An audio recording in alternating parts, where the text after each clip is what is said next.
حضرات محترم، ابھی میں نے جو آیت مقدسہ کی تلاوت کرنے کا شرف حاصل کیا، اللہ تبارک و تعالیٰ قرآن مجید میں ارشاد فرماتا ہے آمین والکتاب المبین انا انزلناہ فی لیلۃ مبارکہ. یعنی اس آیت کا کیا مفہوم ہے، کیا ترجمہ ہے؟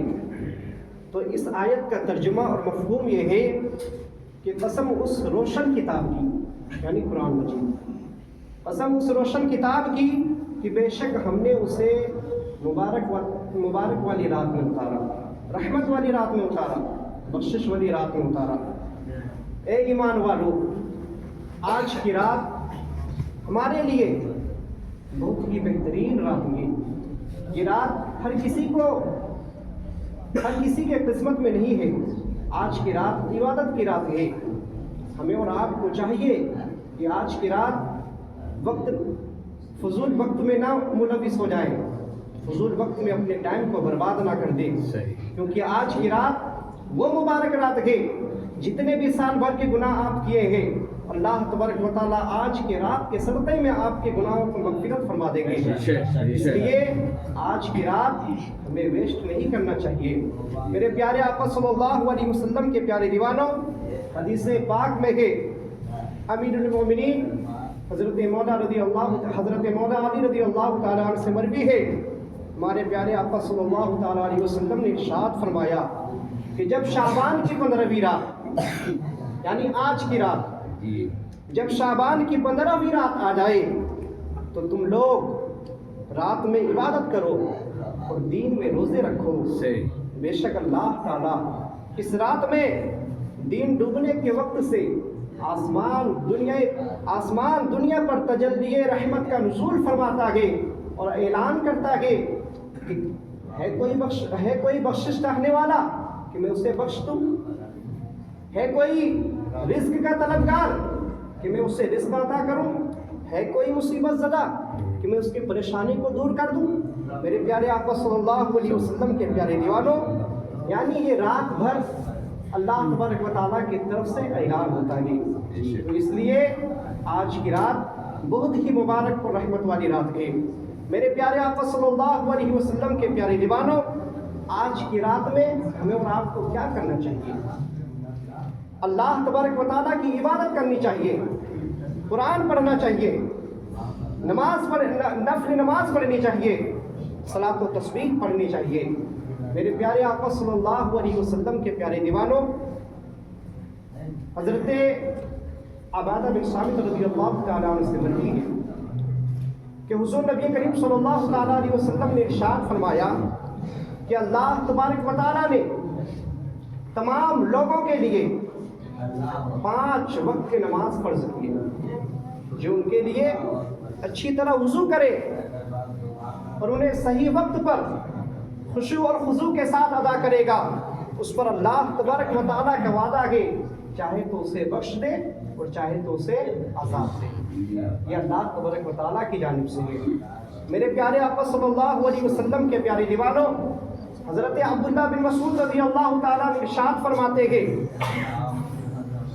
کہ مدینہ منورہ کے کنارے، یعنی ایک شخص حضور صلی اللہ تعالیٰ علیہ وسلم کے بارگاہ میں حاضر ہوا اور عرض کیا، یا رسول اللہ، میں نے مدینہ منورہ کے کنارے میں نے ایک عورت کو گلے لگایا، لیکن میں نے اس سے صحبت نہیں کی، لیکن میں نے اس سے زنا نہیں کیا، لیکن میں نے اسے بری نظر سے نہیں دیکھا. سرکار مجرم حاضر ہے، میرے متعلق جو چاہیں آپ فیصلہ فرمائے. میرے پیارے آقا صلی اللہ علیہ وسلم کے پیارے دیوانوں، حضرت عمر فاروق اعظم رضی اللہ تعالیٰ عنہ وہاں موجود تھے. وہ فرمانے لگے کہ اللہ تبارک و تعالیٰ نے تیری پردہ پوشی کی تھی، کاش تو بھی اپنے اوپر پردہ ڈالے رہتا. تو حضور صلی اللہ تعالیٰ علیہ وسلم نے اس شخص کو کچھ جواب نہ دیے. تو وہاں کچھ دیر بیٹھنے کے بعد وہ شخص وہاں سے اٹھا اور چل دیا. چل دینے کے بعد جب کچھ دیر ہو گیا، کچھ دیر کا وقفہ ہوا، تو حضور صلی اللہ تعالیٰ علیہ وسلم نے اس کے پیچھے ایک شخص کو بھیج کر واپس بلوایا اس وقت یہ آیت کریمہ تلاوت فرمائی وَأَقِیمِ الصَّلَاةَ طَرَفَیِ النَّہَارِ وَزُلَفًا مِنَ اللَّیلِ اِنَّ الْحَسَنَاتِ یُذْہِبْنَ السَّیِّئَاتِ ذَلِکَ ذِکْرًا لِلذَّاکِرِینَ۔ نماز قائم رکھو دین کے دونوں کناروں اور رات کے کچھ حصوں میں، بے شک نیکیاں برائیوں کو مٹا دیتی ہے، یہ نصیحت ہے نصیحت ماننے والوں کے لیے۔ اس لیے ہمیں اور آپ کو چاہیے کہ ہمارے اوپر جو فرض ہے ہم اس پر زیادہ توجہ دیں۔ یہ تو آج کی رات جو ہم عبادت کریں گے وہ سب نفل ہے جی، لیکن افسوس کی بات یہ ہے ہم نفل میں کتنے لوگ یہاں موجود ہیں، لیکن جو فرض نماز جو ہمارے اوپر مقرر کیا گیا ہے، افسوس یہ ہے کہ ہماری مسجد ویران پڑ جاتی ہے، ایک صف بھی نہیں رہتا ہے۔ لیکن آج نفل نماز ہے، ہم جانتے ہیں کہ آج وہ مبارک رات ہے جس میں ہمارے گناہ بخش دیے جائیں گے، اس لیے تمام لوگ یہاں پہ موجود ہوئے گے، اکٹھا ہوئے گے۔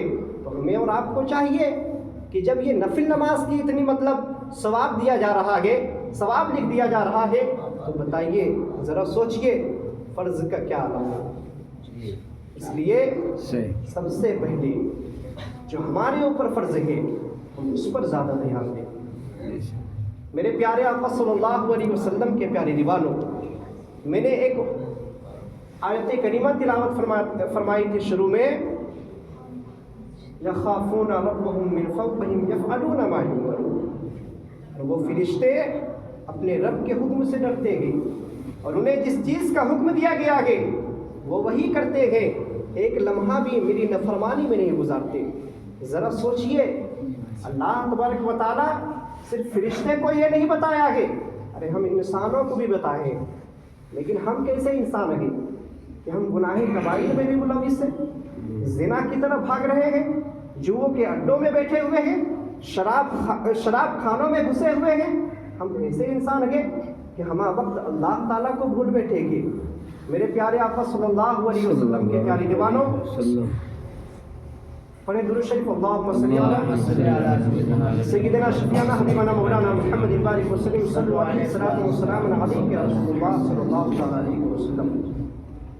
جناب علامہ ابو اللیث علیہ رحمت و رضوان ارشاد فرماتے ہیں کہ اللہ تبارک و تعالیٰ نے 7ویں آسمان پر اللہ تبارک و تعالیٰ نے ایک ایسے فرشتے کو مقرر کیا گیا، مقرر فرمایا گیا کہ اللہ تبارک و تعالیٰ نے جب سے اس فرشتے کو پیدا فرمایا گیا وہ برابر سر سجدے میں ہے، یعنی اپنے آپ کو سجدے میں رکھے ہوئے گئے۔ جب قیامت کے روز اپنے سر کو سجدے سے اٹھائیں گے تو اس وقت کہیں گے سبحانک ما عبدناک حق عبادتک، یہ اللہ تو پاک ہے، ہم تیری کما حق ہو عبادت نہیں کر سکتے۔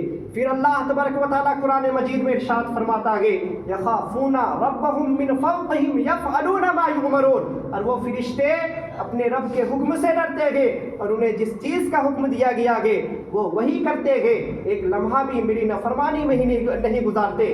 حضور صلی اللہ تعالیٰ علیہ وسلم پھر ارشاد فرماتے ہیں قال رسول اللہ صلی اللہ علیہ وسلم اذا اقشعر جسد العبد من خشیۃ اللہ تعالی تحانت عنہ ذنوبہ کما یتحانت عن الشجرۃ ورقها، کہ حضور نبی کریم صلی اللہ تعالیٰ علیہ وسلم نے ارشاد فرمایا کہ جب کوئی بندہ اللہ تعالیٰ کے خوف سے کانپتا ہے، اللہ تعالیٰ کے ڈر سے کانپتا ہے، اللہ تبارک و تعالیٰ کے خوف سے لرزتا ہے، تو اللہ تبارک و تعالیٰ اس کے جسم سے اس کے گناہ ایسے جھڑ جاتے ہیں جیسے کسی درخت کے ہلانے سے اس کے پتے جھڑ جاتے ہیں۔ تو آج کی رات ڈر والی رات ہے، جب ہم سجدہ کریں تو پوری دنیا کو بھول جائیں، ہم جو پوری فیوچر میں جو خواب دیکھیں گے کہ ہم بڑی بڑی بلڈنگوں کو قائم کریں گے، ہم بہت پیسہ کمائیں گے، اچھے اچھے مکانات بنائیں گے، یہ سب خواہشوں کو بھول جائیے اور اللہ تبارک و تعالیٰ کے بارگاہ میں سجدہ ریز ہو جائیے، تب دیکھیے کہ آپ کا دل کتنا گھبرا جائے گا۔ میرے پیارے آقا صلی اللہ علیہ وسلم کے پیارے دیوانوں، حضرت ابوبکر صدیق رضی اللہ تعالیٰ عنہ کے دور خلافت میں ایک شخص کا انتقال ہو جاتا ہے۔ سنیں یہ حکایت بہت پیاری ہے، جب سنیں گے تو آپ بے چین ہو جائیں گے۔ حضرت ابوبکر صدیق رضی اللہ تعالیٰ عنہ کے دور خلافت میں جب ایک شخص کا انتقال ہو جاتا ہے آپ جانتے ہیں کہ جب کسی کے گھر کوئی انتقال ہو جاتا ہے تو سارے لوگ، اس کے پڑوسی، اس کے رشتہ دار، اس کے بھائی وغیرہ سارے لوگ اکٹھا ہو جاتے ہیں۔ تو اسی طرح حضرت ابوبکر صدیق رضی اللہ تعالیٰ عنہ کے دور خلافت میں جب ایک شخص کا انتقال ہو گیا تو سارے لوگ اس جنازے کو تیار کرنے کے لیے، اس کے رشتہ دار، اس کے پڑوسی، اس کے گھر والے سارے لوگ اکٹھا ہو جاتے ہیں، اس کو غسل دیتے ہیں۔ غسل لینے کے بعد انہیں دلہا بنا دیا جاتا ہے، یعنی کفن پہنا دیا جاتا ہے، اس کے جسم کو معطر کیا جاتا ہے، خوشبوؤں سے معطر کر دیا جاتا ہے، اور پھر اسے جنازے کو اٹھا کر کے کاندھے میں لے کر کے قبرستان چلے جاتے ہیں۔ جب سارے لوگ قبرستان چلے جاتے ہیں، میرے پیارے آقا صلی اللہ علیہ وسلم کے پیارے دیوانوں، جو ہی جنازے کی کھٹیا آگے رکھ دیا جاتا ہے، امام صاحب تمام لوگوں کو اعلان کرتے ہیں کہ اب نماز جنازہ تیار ہے، سارے لوگ اپنے صفوں کو درست کر لیں۔ تو سارے لوگ اپنے صفوں کو درست کر لیتے ہیں۔ اب امام صاحب جو ہی اللہ اکبر کہتے، اللہ اکبر کبیرہ، جس کھٹیے میں جنازہ رکھا ہوا تھا وہ کھٹیا اچانک ہلنے لگتا ہے، ڈولنے لگتا ہے، حرکت کرنے لگتا ہے۔ سارے لوگ گھبرا جاتے ہیں، ارے یار یہ ماجرا کیا ہے، یہ تو انسان مر چکا ہے، پھر اس کا کھٹیا کیوں ہل رہا ہے؟ تو امام صاحب فوراً آگے بڑھتے ہیں اور اس کھٹیے میں جو جنازہ رکھا ہوا تھا تو جو ہی کفن کو ہٹاتے ہیں، اللہ اکبر کبیرہ، ایک بہت بڑا سانپ کھڑا ہو جاتا ہے اور فوارہ مارنے لگتا ہے۔ تو سارے لوگ گھبرا جاتے ہیں اور اپنے اپنے ہاتھوں میں لکڑیاں لے لیتے ہیں، کلہاڑیاں لے لیتے ہیں اور آگے چلے جاتے ہیں اس سانپ کو مارنے کے لیے۔ تو سانپ جو کھڑا ہوا تھا، فوارہ مار رہا تھا، وہ فوری طور پر کہتا ہے کہ لوگو، مجھے تم کیوں مارنا چاہتے ہو؟ آخر میری غلطی کیا ہے؟ میں نے کون سی خطا کر دیا ہے جو تم لوگ مجھے مارنا چاہتے ہو؟ آخر میری غلطی کیا ہے؟ میرے پیارے آقا صلی اللہ علیہ وسلم کے پیارے دیوانوں، تو وہ سانپ اور بھی حیرت میں پڑ وہ انسان اور بھی حیرت میں پڑ جاتا ہے، ارے یار یہ سانپ بولتا بھی ہے، میں نے تو زندگی میں سانپ کو بولتے ہوئے نہیں سنا تھا، لیکن یہ سانپ بولتا بھی ہے، چلو ہم لوگ پوچھتے ہیں آخر یہ سانپ کہاں سے آیا ہے؟ تو وہ سانپ ان لوگوں کے سوال کو جواب دیتا ہے کہ میں اللہ تبارک و تعالیٰ کے حکم سے اس کے گردن میں لپیٹا ہوں، اللہ تبارک و تعالیٰ کے حکم سے اس کے جسم میں آیا ہوں۔ میرے پیارے آقا صلی اللہ علیہ وسلم کے پیارے دیوانوں، وہ سانپ کہتا ہے کہ اللہ تبارک و تعالیٰ نے اس پر 3 عذاب لاحق کر دیا ہے، اس لیے میں اللہ تبارک و تعالیٰ کے حکم سے آیا ہوں۔ تو تمام لوگوں نے اعتراض کیا، سوال کیا، اے سانپ یہ بھی تو بتا دے کہ اس شخص نے کون سی 3 غلطی کیا گئی؟ تو وہ سانپ کہتا ہے پہلی غلطی اس انسان نے یہ کیا ہے کہ مؤذن صاحب جب پکارتے تھے حی علی الصلاۃ، آؤ نماز کی طرف، حی علی الفلاح، آؤ کامیابی کی طرف، تو یہ شخص نماز تو پڑھتا تھا لیکن جماعت کو ترک کر دیتا تھا۔ اللہ اکبر، جماعت کو ترک کر دیتا تھا، جماعت کو چھوڑ کر کے وہ پڑھتا تھا لیکن نماز پڑھتا تھا، پھر بھی اللہ تبارک و تعالیٰ نے اس کو اتنا بڑا سزا دے دیا۔ میرے پیارے آقا صلی اللہ علیہ وسلم کے پیارے دیوانوں، پھر لوگوں نے اعتراض کیا، اے سانپ یہ بھی بتا اس نے دوسری غلطی کون سا کیا ہے؟ تو وہ سانپ کہتا ہے اس کی دوسری غلطی یہ ہے کہ یہ شخص دنیا میں بہت مالدار تھا، بہت اس کے پاس پیسہ تھا، بڑے بڑے بلڈنگوں کو قائم کیا تھا، لیکن کبھی اپنے مال کو زکوٰۃ ادا نہیں کیا، اس لیے اللہ تبارک و تعالیٰ نے اس کے اوپر عذاب نہیں کر دیا۔ پھر لوگوں نے فوراً اعتراض کیا، اب تیسری غلطی کون سی ہے؟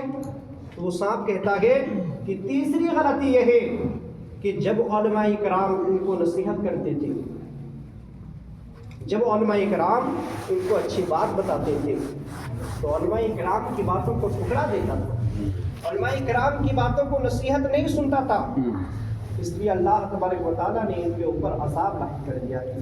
اس لیے ان لوگوں اللہ تبارک و تعالیٰ سے ڈرے، اللہ تبارک و تعالیٰ کی بارگاہ میں آج رات گر گڑا کر کے رو کر کے اپنے مرحومین کے لیے دعائے مغفرت کرے، اپنے والدین کے لیے دعا کرے جو دنیا میں موجود ہے، عمر کے لیے دعا کرے۔ پتہ کہ آج ہمارے معاشرے کا عالم کیا ہے. ہم تو اپنے گناہوں کو معاف کروانے آ گئے لیکن معاملہ بندوں کا ہے. بھائی آپ سے گلا شکوا، باپ بیٹے میں گلا شکوا کی. اگر پہلے آپ اپنے گھر والے کو اپنے کینے سے دور نہیں کریں گے، بغض اور حسد سے دور نہیں کریں گے، تو آپ لاکھ کوششیں کر لیں، پوری رات آپ نماز پڑھ لیں، پوری رات آپ عبادت کر لیں، سب بیکار چلا جائے گا. اس لیے سب سے پہلے اگر آپ کا بھائی آپ سے ناراض ہے تو ان سے کانٹیکٹ کرے اور ان سے معافی تلافی کرے. اور اگر آپ کے باپ آپ سے ناراض ہے تو اپنے باپ کے پاس سر جھکا کر کے ان سے معافی مانگے. اگر آپ کی ماں آپ سے ناراض ہے تو ماں کے قدموں میں لپٹ کر کے سب سے پہلے ماں سے تلافی کرے، تب آپ کی عبادت قبول ہوگی، ورنہ قبول نہیں ہوگی. اگر بولنے میں کسی قسم کی غلطی یا خامیاں ہو گئی ہے تو میں تمام لوگوں کو گواہ بنا کر کے توبہ استغفار پڑھتا ہوں. استغفر اللہ ربی من کل ذنب واتوب الیہ. آخر دعوانا الحمدللہ رب العالمین. السلام علیکم ورحمۃ اللہ وبرکاتہ.